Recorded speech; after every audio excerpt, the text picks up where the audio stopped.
Thank you to Asus for sending this review and return sample out for us. Won't be making it into the prize pool, it is going back to Asus. Hi everyone. So today we're taking a look at the Asus Zenfone 4, continuing our look at lower end Android devices around the £100 mark.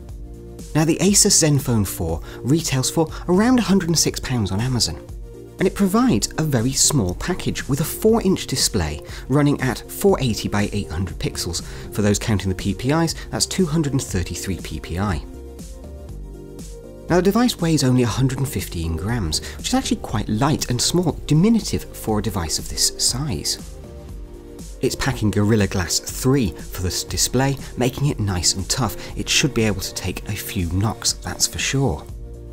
Now the interesting thing with this device is that it's running an Intel Atom processor clocked at 1.2 GHz. This is not the usual ARM affair we're used to with Android. Now Intel has made no secret that it wants into the mobile market, and this is the first chip they've presented us with. It's not bad at all, especially when we consider the price point and who this device is aimed at. It's not really aimed at the enthusiast or the high-end market, but it's a device for everybody, for people who don't really care what CPU is actually in their smartphone. All they care about is, does the device work? Is it reliable?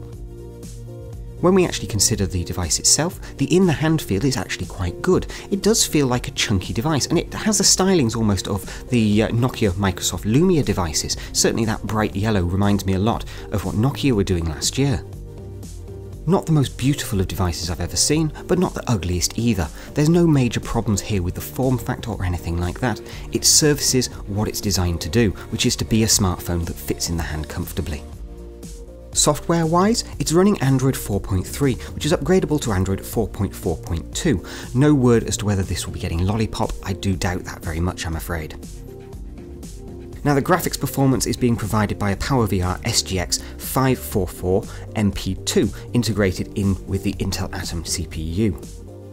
What's interesting with this device is that Asus have decided to kind of package together their own applications for Android alongside all of the Google apps.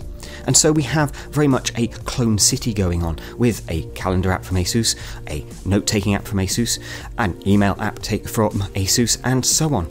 All of those sitting alongside Google's own offerings. Now normally when we take a look at third-party apps added on to supplement the Android apps that Google provide, we tend to find they're pretty lackluster, badly thought out, badly designed, no commonality running between those various third-party apps that have been provided. But actually what we have here is a very good software suite from Asus.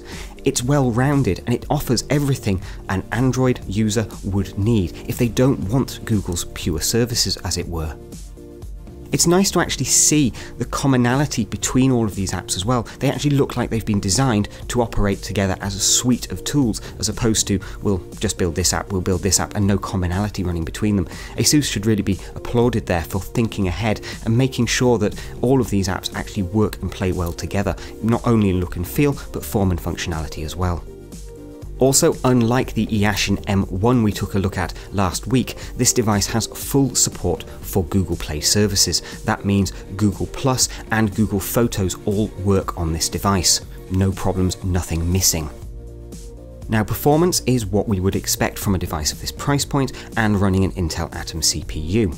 It's not the fastest device on the market by any stretch of the imagination, and it's not going to be particularly good for gaming, I'm afraid.